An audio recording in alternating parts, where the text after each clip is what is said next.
Está escrito assim: tu, porém,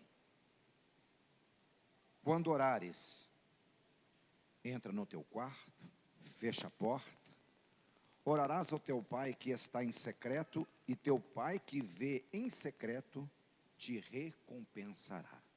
Tem alguma Bíblia que diz assim um tanto diferente? Está mais ou menos a mesma coisa? Tá.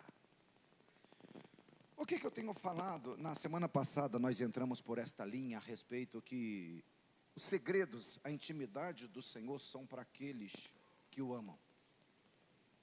Um amor assim totalmente devoto. Que nada é mais importante que a presença de Deus. Jesus ensinando os seus discípulos a orarem. E nós vamos estar meditando aqui, eu vou falar sobre também outra ocasião, de tanto ver Jesus orar, os discípulos pediram também para Jesus ensinar. Como que se faz a oração certa?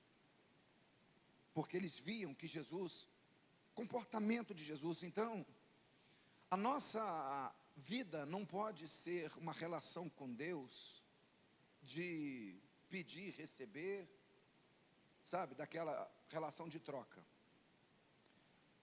Para a gente entender um pouquinho, isso aqui é uma outra pregação, mas é só um pequeno esboço, para você entender um pouquinho a respeito de relação da noiva e o noivo, relação de Cristo, o Senhor e a igreja, é pegar a figura de um casal. Um casamento dificilmente ele vai dar certo se não tiver um negócio, conversa, diálogo. Não dá certo. Não funciona. Então por isso que num casamento tem que ter diálogo, tem que ter conversa, tem que ter participação de tudo. Nesse casamento meu com Deus, Deus comigo, nessa relação, o que é o diálogo? A oração. Da oração, do diálogo, aí vem a intimidade. Intimidade em vários níveis. Por exemplo, a pessoa é tão íntima que quando um marido, se é íntimo, ou uma esposa chega em casa, não precisa falar nada, já sabe se está bem ou se não está. E quando não está bem, e quando não há diálogo, aí quebra o pau, aí a mulher ou o marido, mas também você não fala nada, como é que eu vou descobrir? Por quê? Porque não conhece. Porque quando se conhece, não precisa falar nada. É tão íntimo. Vocês estão entendendo? Mas isso aqui é uma outra pregação. E que tipo de relação que o Senhor quer ter comigo? Então, outro dia nós falamos dessa analogia de casamento. Que tipo de relação que Deus quer ter comigo?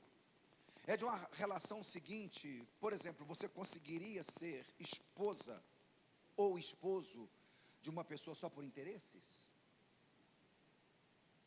Por aquilo que dá? Por aquilo que recebe?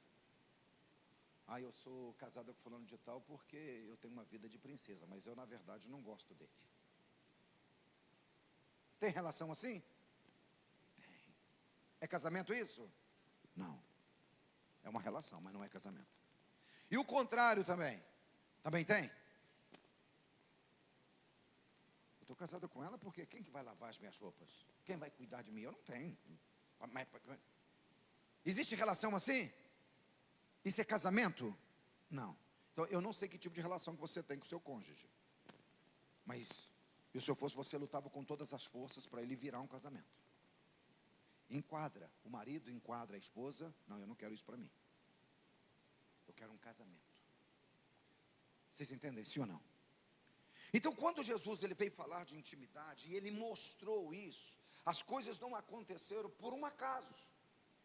O que você não pode esquecer e que eu não posso esquecer, mas Jesus fez aquilo porque ele era filho de Deus, mas eu também sou.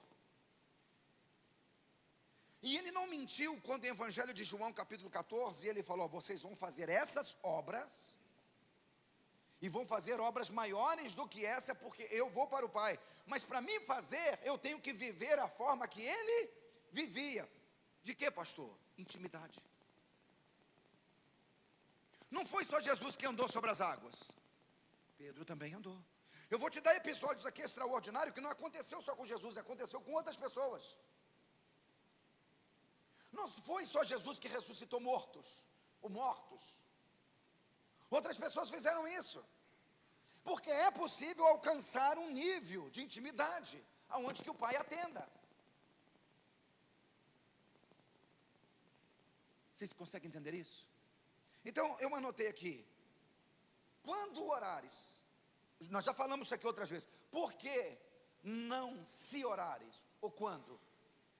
Porque Jesus partiu do princípio que uma vez que a pessoa entregou a vida para Ele, é noiva, tem que ter diálogo, tem que ter conversa. Então, quando você conversar, porque não se constrói intimidade, repete isso comigo, fala assim, não se constrói intimidades em encontros casuais. Você pode anotar isso aí, não se constrói. Você não vai construir intimidade com o seu cônjuge, com a sua esposa, com o seu esposo, conversando de vez em quando. Tem que conversar todos os dias. O que, pastor? Qualquer coisa. Senta à mesa. Como é que foi seu dia? Ah, eu não quero falar. O que você quer falar então? Porque a gente tem que falar. A gente tem que falar. Para construir uma intimidade. Eu tenho que orar por você. E sou ambos. Então vamos sentar, vamos conversar. Vocês entendem? Então, não se constrói intimidade com encontros casuais. Aí que tipo de relação, preste atenção por favor aqui. Que tipo de relação que eu estou tendo com Deus? Intimamente, corriqueiramente, ou estou tendo encontros casuais? Eu falei aqui na semana passada que eu ouvi da pastora Helena Tanuri, crie o hábito de ajoelhar, mesmo quando você não tem forças para orar. Ajoelhe-se, não deixe de conversar. Assim também na sua casa com seu marido, com a sua esposa, senta-se à mesa para conversar, mesmo quando não tenha pauta nenhuma, assunto nenhum em mente para conversar, mas sente-se e desenvolva uma relação íntima. Não esqueça da palavra do começo do culto, tá? Se você é um escolhido, você vai pegar essa palavra e vai descer no coração. Se você não é escolhido, você vai ouvir, não vai entender nada, já é uma relação sua com Deus. Segundo, você acabou de conhecer uma pessoa, você leva essa pessoa para a sua casa. Você acabou de conhecer, você leva. Mas a partir do momento na igreja que você vai conhecendo a pessoa, a gente leva essa pessoa para a casa da gente? Leva. E qual lugar que essa pessoa ela vai ter acesso na sua casa normalmente? A sala? Ela de cara já vai para a cozinha? Não. Mas ela frequenta a sala da sua casa, tudo, aquele negócio todo. Aí de repente você tem um quintal bonito, tem algumas plantas, alguma coisa. Você leva até no quintal lá, para mostrar talvez uma parreira de uva, uma manga, um abacate. Leva, dependendo da relação que é construída. Leva ou não leva, sim ou não? Sim. Se essa relação for aumentando, um dia, a pessoa bebeu o café na sala, o chazinho, aí você pode levar, eu estou fazendo café aqui na cozinha, vem cá na cozinha, leva na cozinha, leva, talvez até um grupo bom de amigos, mas e no seu quarto?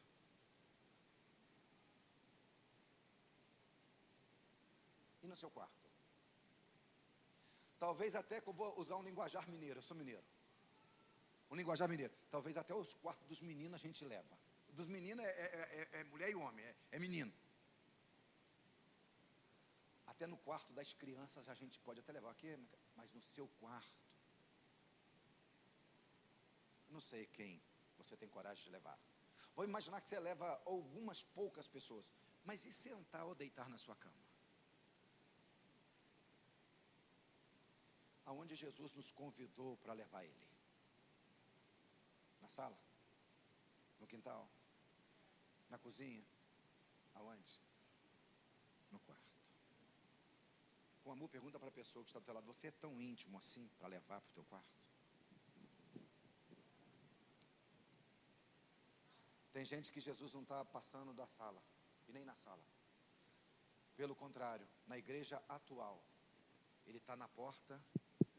Eis que eu estou à porta, se alguém ouvir. Nem na sala Ele está. Que nível de intimidade nós estamos construindo com Deus? Então os milagres não aconteceram, não foi fruto de um acaso. Jesus nasceu exatamente igual um ser humano, como um homem, igual o pastor João César Agnese, Mário, qualquer ser humano, Raquel, Vilma. E a relação com o Pai, Ele construiu. Ele construiu. E eu quero te dar alguns exemplos desta construção. Eu poderia te dar inúmeros exemplos. Eu vou citar um versículo que eu gosto muito, você deve ter anotado na sua Bíblia, talvez por influência minha, que é João, não precisa abrir, 8:29. Aquele que me enviou está sempre comigo. O Pai não tem me deixado só. Por quê? Eu sempre faço aquilo que lhe agrada. Aí eu pergunto, o que eu faço mais agrada ou desagrada a Deus? Que relação que eu estou construindo? Não é religiosidade, irmãos. Eu queria tanto que você entendesse essa palavra, porque Deus falou comigo. Eu queria tanto que você comesse essa palavra, e você a partir de hoje, eu levei uma cacetada de Deus, foi ontem ou antes de ontem, uma cacetada com amor, porque eu sou filho. Eu tenho um hábito, acordei de manhã, eu já falei isso para vocês, deixa até o chinelo para debaixo da cama, que eu aprendi, como é que é o nome do ator? Não vou lembrar o nome dele, negão, Denzel Washington. Ele disse, cria o hábito de quando você for dormir, coloca o seu chinelo mais lá para o fundo da cama, não é na beirada, senão você sentado na cama, você enfia o pé, calça, põe mais para o fundo, por quê? Porque você vai ter que descer da sua cama, ajoelhar, entendeu? Eu sigo esse conselho. Mas essa semana, sabe aquela desculpa esfarrapada? Eu sou pastor, eu não tenho vergonha de expor as minhas fraquezas e limitações. Eu não sou o He-Man, eu tenho a força, não. Sou exatamente igual a você. Eu me esforço para ser uma pessoa melhor a cada dia. E não tenho uma falsa aparência aqui, não. Eu, dando aquela desculpa esfarrapada, que eu não fiz isso. Sabe, você acorda meio atrasado, aquele negócio tudo. E eu aí enrolando. E eu no carro, orando o tempo inteiro, mas não é a mesma coisa, porque eu estou prestando atenção no trânsito. Eu não desliguei de tudo, mas eu oro o tempo inteiro, falando em línguas, dirigindo o carro, oro o tempo inteiro, mas não é a mesma coisa. Aí aquele sentimento assim de justiça própria e autocomiseração, hoje cedo eu não fiz, mas eu vou orar aqui no carro mesmo. O Espírito Santo na hora falou comigo dentro do carro, mas quem falou para você que eu não te atendo se você chegar na sua casa e dobrar o seu joelho e orar agora? Por que só tem que ser de manhã? Ou você criou o hábito no final do dia? Eu falei, mas muito obrigado, meu Senhor. Coisa simples, mas sabe o que você sentiu Deus falar profundamente? Eu não vi a hora de chegar aqui, de ir dobrar o meu joelho e Pai, para desenvolver uma relação íntima. É lógico que eu prefiro de manhã, mas se não deu de manhã, eu vou fazer. E não é que eu tenho que fazer só de manhã, num período da tarde, alguma coisa. A Bíblia diz que Daniel orava 3 vezes ao dia. O leão não come um cara desse. Um cara desse vai ser honrado aonde for, porque desenvolve um nível tremendo de intimidade, não tem medo, está pronto para qualquer situação. Ele não está se apegado ao cargo. Daniel, para de orar aí, você é o principal presidente aqui, rapaz. Olha, era para você ser escravo, olha aonde você chegou, é 30 dias só. Mas ele não abriu mão de princípios e valores, porque ele sabia o que era mais importante. Nenhum cargo, nenhum bem financeiro, nada é mais importante de um relacionamento profundo com Deus. Nada. Nada é mais importante que um relacionamento profundo com Deus. Leão não come um cara desse. Não é só Leão não comer, passaram-se governos, passaram-se reis, e ele lá sempre honrado, porque íntimo, intimidade. Mas eu falei que ia falar de Jesus, vamos lá. Então no versículo 6, quando você for orar, é para ir levar Jesus aonde? No quarto. Isso fala de quê mesmo? De quê, gente? Intimidade profunda. A grande maioria está sozinho no quarto, e Jesus está lá fora batendo na porta querendo entrar. Porque não desenvolve um relacionamento. A relação com o Senhor, ela é pautada em dar e receber. Eu ouvi uma palavra profética, se eu fizer isso, Deus vai me atender. Senhor, até quando? Senhor, a minha oração é essa: Senhor, até quando os céus não vão se abrir? Senhor, até quando eu não vou ver o resultado do meu trabalho? É isso. Pastor, eu não posso fazer essa oração? Pode. Mas é isso. Isso não é intimidade, isso é interesses.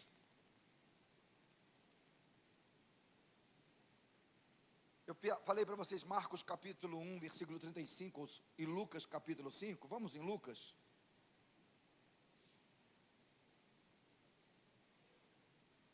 Capítulo 5. Eu vou ler com você. Versículo 15, 12. Lembrando que o principal versículo é o 16. Preste atenção.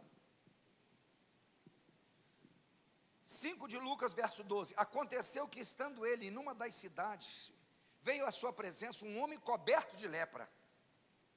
Ao ver Jesus, prostrando-se com o rosto em terra, suplicou: Senhor, se o Senhor quiser, o Senhor pode me purificar. Ele, estendendo a mão, tocando, não podia fazer isso, mas isso é um outro assunto, dizendo: eu quero, fica limpo. No mesmo instante desapareceu do homem, o que, gente? A lepra. 14.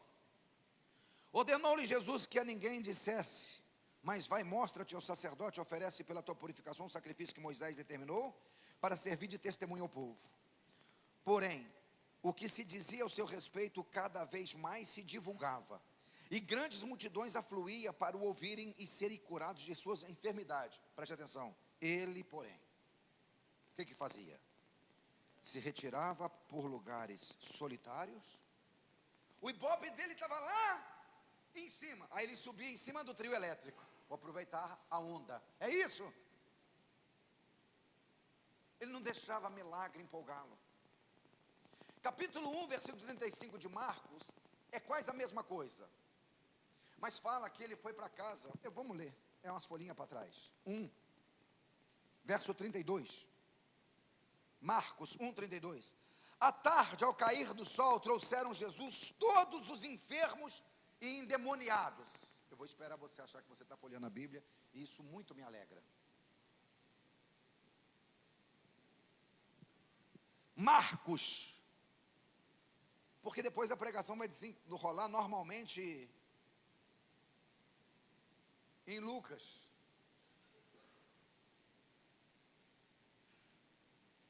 Verso 32, 1, 32. À tarde, ao cair do sol, trouxeram a Jesus todos os enfermos endemoniados. A minha Bíblia, no versículo 33, diz assim: toda a cidade. É isso mesmo, gente? Estava à porta. E ele curou muitos doentes. Ele não curou todos, muitos doentes, de toda sorte de enfermidades. Também expulsou muitos demônios, e lhes não permitindo que falasse, porque sabia quem ele era. Versículo 35. Como é que está escrito na sua Bíblia? Como é que é, Natália? De manhã bem cedo, nessa tradução diz aqui alta madrugada. O que aconteceu? Quando ainda estava escuro, Jesus se levantou, saiu da cidade, foi para um lugar deserto, foi ali, orava. Uma casa nova. O que Jesus ia fazer depois do testemunho da casa nova? Orar. A cura de milagres, coisas, feitos extraordinários. O que ele ia fazer? Ele ia aproveitar a onda, subir no trio elétrico e aproveitar a fase. É isso? O que a gente faz? A gente aproveita o momento. Por quê? Porque a gente não vive de um propósito, a gente vive de momento. E a gente não pode viver de momento, a gente tem que viver de um propósito. Essa frase é boa, irmão. Se for publicar aí, pode dar os créditos para mim aí, tá? Põe lá no Instagram lá. Nós não vivemos por momentos, nós vivemos por um propósito. Os acontecimentos não influenciavam nada a Jesus, os acontecimentos externos, porque ele sabia que tudo era resultado de uma vida de intimidade com Deus. Volta em Lucas lá, senão o tempo não vai permitir. Capítulo 6 de Lucas. 6. Olha o que você vai ler, preste atenção. Isso aqui falou muito comigo, essa palavra toda.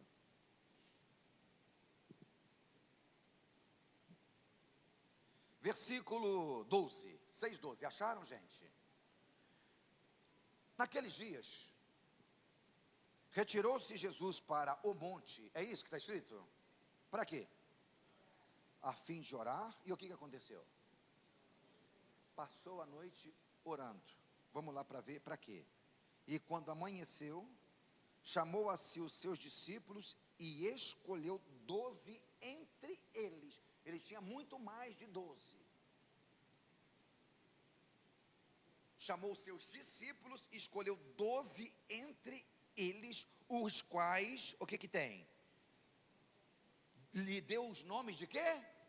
Apóstolo. O que Jesus passou a noite inteira fazendo no monte? Pedindo o quê? Orientação, direção. Quem é que o Senhor quer que eu escolha? O que o Senhor quer que eu faça?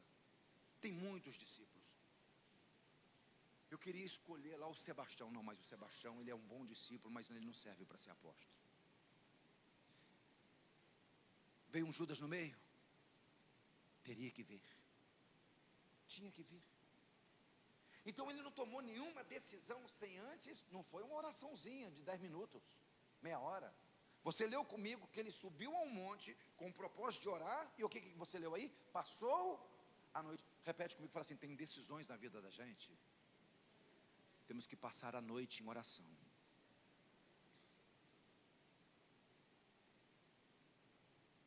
Capítulo 11. Lucas. Eu vou ler com você. Preste atenção. Versículo 1 em diante. Eu vou ler do versículo 1 ao 4. De uma certa feita, estava Jesus orando em certo... Preste atenção, a gente só vê isso. Quando terminou, um dos seus discípulos lhe pediu: Senhor, ensina-nos a orar, como também Jesus ensinou aos seus, o João ensinou aos seus discípulos. Então eles ensinou: quando orares, dizei, Pai. Mas o que me chama a atenção aqui, o exemplo de Jesus, despertando nos outros o desejo. Deixa eu falar para vocês. Você é mãe. Normalmente isso é uma obrigação dos pais. Sua criancinha, ela está crescendo, está com 3 aninhos. Mas todas as vezes que vocês sentam à mesa, dá as mãos e ora. Essa criança vai aprender? Vai ou não? Através de quê? Do exemplo. Vai dormir, ajoelha-se para orar, a criança vai ver. Essa criança, ela vai aprender a orar? Ela vai dobrar o joelhinho? A gente vê vídeos, irmãos, a coisa mais bonitinha é criança pregando, é criança fazendo algo. Aprendeu com alguém, ela viu alguém. Não foi que falaram para a criança, ela não entende. Então você leu comigo aqui, de uma certa feita, estava Jesus orando em certo lugar. Quando terminou, tinha um discípulo vendo. Eu não sei se 1, se 2 ou mais, mas diz as escrituras que um tomou a iniciativa. O Senhor poderia ensinar. Por quê? Porque talvez eu oro, mas não acontece o que acontece com o Senhor. Foi aqui que Jesus falou, ó: Pai, santificado seja o teu nome, versículo 2, venha o teu, o pão nosso cotidiano de cada dia, dai-nos. Você percebeu que é a mesma oração de Mateus capítulo 6? Você percebeu? Só que aqui não tem um detalhe que lá tem. Senhor, nos ensina a orar como convém. Falou, mas primeiro, você tem que desenvolver uma intimidade com o Pai, que você consiga levar ele aonde? No quarto. Não adianta conversar com ele na sala, ou até mesmo apresentar a cozinha. Vai acontecer na sua vida o que acontece na minha, quando você conseguir levar ele ao quarto, no lugar da intimidade. Pastor, por que eu faço essa oração e não acontece nada? Porque está na sala. Ou talvez ele está por lado de fora e você orando lá dentro. Capítulo 9, versículo, umas folhinhas para trás. Preste atenção no que você vai ler.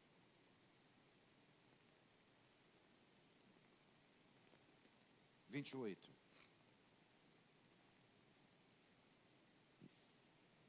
Eu quero enfatizar o versículo 28. Raquel, você leia para mim, depois eu vou repetir devagarzinho. 9:28. Mais ou menos uma semana depois desses acontecimentos, Jesus levou Pedro, João e Tiago, subiu ao monte. Essa tradução diz assim, com o propósito de orar. Ele leva 3 caras contigo com um propósito. Qual que é o propósito? Continue lendo o versículo 29. E enquanto orava, o que aconteceu enquanto orava? Que horas que o rosto dele mudou de aparência? Quando ele orava, continue. Terminou? A tradução, deixa eu ver aqui meu celular aqui, fazendo um favor, da King James. Deixa eu ver aqui, como é que está escrito. Versículo 29. Aconteceu que enquanto ele orava, a sua aparência do rosto transfigurou-se, e juntamente com as suas vestes resplandeceu de brancura, parecendo um relâmpago.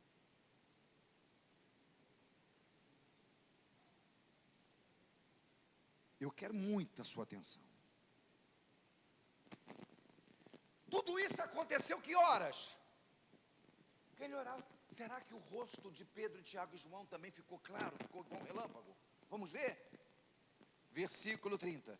Eis que 2 varões falavam com ele, Moisés e Elias. Versículo 31. Os quais apareceram em glória e falava da sua partida, que ele estava para cumprir em Jerusalém, para da morte, ressurreição, dos acontecimentos. Versículo 32. Pedro e os seus companheiros. Como é que está na sua Bíblia, Raquel? Pedro e os demais companheiros, o que eles estavam? Estavam dormindo. Então, no lugar de oração, no lugar de glória, o que os discípulos estão? Estão dormindo. O rosto não vai resplandecer, não vai ficar parecido com o Pai.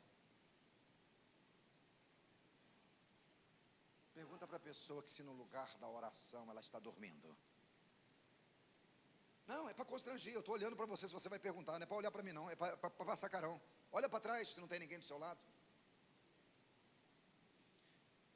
Pergunta assim com amor para a pessoa que está do seu lado. O que você tem feito no seu quarto? Dormido, pastor. O que é o quarto? Pergunta para mim, o que é o quarto, pastor? Lugar de glória. Lugar de intimidade. Por fim, dormir.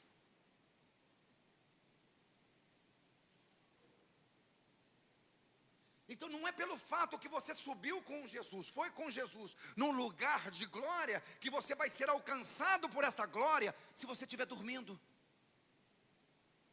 Não vai. Lembra do começo do culto? A vós outros é dado conhecer os mistérios, os outros não. Então tem gente que vai junto e vai dormir, e não vai acontecer nada. Mas eu fui, pastor, eu sei, mas você dormiu.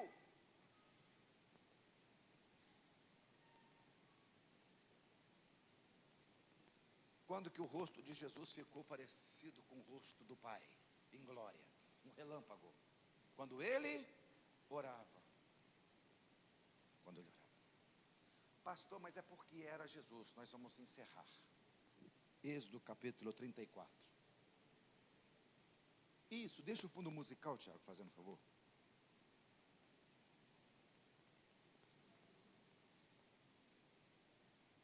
Preste atenção. Êxodo capítulo 34. Eu vou ler o versículo 29 e vou ler também o versículo 34 e o 35. Vou colocar nessa outra Bíblia aqui também. 34, 29. Quando desceu Moisés do monte Sinai, tendo nas mãos as 2 tábuas do testemunho, sim, quando desceu do monte, não sabia Moisés. Por que ele não sabia? Essa tradução King James diz assim, que a pele do seu rosto resplandecia. Quando? Isso aqui não é coincidência. Raquel, leia, que depois eu vou ler na tradução Revista Atualizada na King James, 29. Quando Moisés desceu do monte Sinai, trazendo as 2 placas da lei, da aliança, o seu rosto estava brilhando. Por que o rosto dele estava brilhando? Porque ele tinha falado, mas ele não sabia que ele estava brilhando. Mas os outros sabiam? Sabiam. Então o que acontece quando eu entro no lugar de intimidade com Deus? Eu mudo. Eu não sou o mesmo. E às vezes eu não sei disso, mas as pessoas veem. O versículo 34 e o 35 diz assim: porém, vindo Moisés perante o Senhor para falar-lhe, ele removia o véu até sair. Saindo, ele dizia aos filhos de Israel tudo o que tinha sido ordenado. E o que não tinha sido ordenado? Ele não falava. Então a Bíblia aqui é clara, ele falava o que ele podia, o que ele não podia, era ele e... Então aí o povo não suportava a glória, por favor. Ele colocava um véu, um pano sobre o rosto. Quando ele ia falar com Deus, ele tirava. Olha o versículo 35. Assim, pois, viam os filhos de Israel o rosto de Moisés. Viam que a sua pele, a pele do seu rosto resplandecia. Porém, Moisés cobria de novo o rosto com um véu até entrar falar com ele. Isso aconteceu uma vez só? O que você entende aqui? Todas as vezes que ele falava, o rosto dele ficou igual quem? O de Jesus. O de Jesus ficou igual quem? Do Pai. Quando que o rosto de Jesus mudou? Quando orava, quando falava? Quando que o rosto de Moisés mudou? Quando ele orava. Eu anotei aqui, vamos terminar. Mateus. Deixa eu ver se eu acho. Eu fiquei meditando nesta palavra. E o que o Espírito Santo falou comigo? Você tem que ficar a sós. Aleluia. Versículo 16. O versículo 14, só o começo do Mateus 5. Só o começo. O que está escrito? O começo do versículo 14. Vós sois a luz do mundo. Versículo 16. Assim, brilhe também a vossa luz diante dos homens. Para quê? Para que vejam as vossas boas obras e façam mais o quê? E glorifiquem ao Pai. Por que Jesus falou assim também? Brilhe a vossa luz. É lógico que nós vamos levar ele para o quarto, vamos falar com ele, e ele vai fazer o nosso rosto brilhar. Agora isso tem acontecido? Ei, eu quero a sua atenção.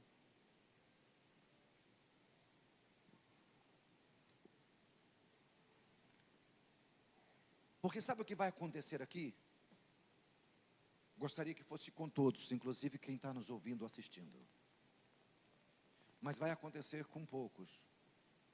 Vai mudar de vida a partir de hoje. Não precisa amanhecer amanhã. Sem motivos, vai dobrar o joelho e falar: eu quero levar o Senhor para o quarto. Mas eu sei que eu não vou conseguir isso da noite para o dia. Eu vou abrir a porta para o Senhor entrar no quintal. Nós vamos sentar no banquinho de madeira do quintal. E se eu achar graças diante do Senhor, eu quero convidar o Senhor a entrar na sala. E eu vou na cozinha preparar um café para nós dois. E se o Senhor achar graça, eu queria te mostrar toda a casa. Até que a gente fosse íntimo, que o Senhor morasse aqui. E todo momento que eu estivesse, eu conseguisse levar o Senhor no quarto, porque eu quero ter intimidade com o Senhor. Eu quero estar sós. Mas infelizmente, para alguns, não foi dado conhecer os mistérios do reino. Não vai conseguir. Fecha a sua Bíblia. Reclina a sua cabeça. Onde Jesus está na sua vida? Ele está batendo na porta querendo entrar? Você já conseguiu levá-lo até a sala? Você convidou ele para ir na cozinha onde você faz o café que você o serve? Levou ele lá no quintal para ver o pomar? Ou você já chegou num nível de intimidade que você está convidando ele a ir ao quarto, fechar a porta no lugar secreto? Se eu fosse você, falava com ele. Eu quero tanto desenvolver um nível de intimidade mais profundo com o Senhor. Eu quero mudar tanto a nossa relação. Eu não quero orar com intensidade quando eu perco o emprego, que as portas se fecham. Eu não quero ser aquele crente fervoroso quando dá um diagnóstico de uma doença difícil, seja em nós ou num ente querido. Não. Nós queremos ser intenso, íntimo o tempo todo, sabe, Senhor? O tempo todo. Aquele de nível de intimidade, um nível mais profundo de intimidade contigo. Tem uma canção, Tiago, se você achar ela aí, do Toque no Altar. Render a ti adoração e derramar meu ser. Talvez faz uma pesquisa aí no Google, que eu não vou lembrar o nome da canção. Leva-me além. Obrigado, Janaína. A gente deve ter aí no computador. Eu queria que a gente reclinasse a cabeça, enquanto ouvisse essa canção, falasse isso com Deus. Me leve a um nível mais profundo de intimidade contigo. Pode erguer assim que você achar. Em nome de Jesus. Esta canção mesmo. Aleluia. Pode erguer mais um pouquinho nos pés. Enquanto canta, a gente reflete. Jesus está na sala sentado com a gente, tá bom. Mas Ele quer ir para o lugar de intimidade. Se você quiser ajoelhar-se, ajoelhe-se. Eu sei que Ele está à porta batendo na vida de muitos.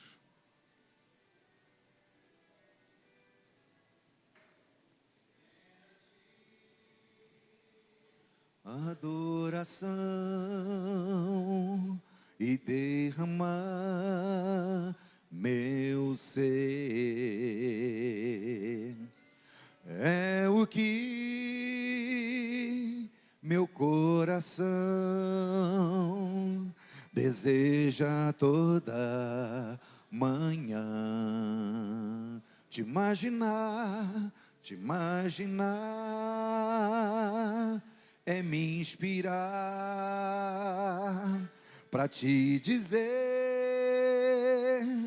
que estou apaixonado cada vez mais por ti. Senhor, tu és incomparável. Senhor, tu és incomparável.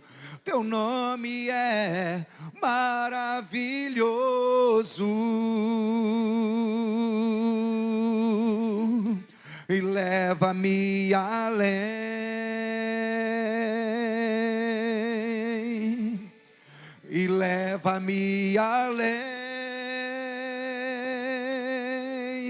ao nível mais profundo de intimidade, ao nível mais profundo de intimidade contigo, ó Senhor.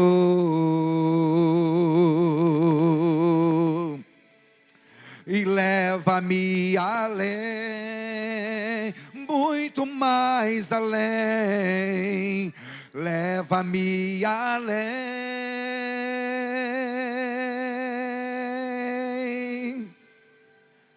que a minha vida flua mais da tua unção, mais do teu poder.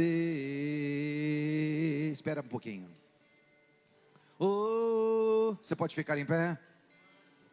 Pode abaixar, fazendo um favor, Tiago. A gente pode melhorar esse nível de intimidade? A gente pode. Depende de Deus? Depende da gente. Intimidade não se constrói em encontros casuais. O dia que a gente conseguir levar Jesus no quarto, significa que nós estamos íntimos. Amém?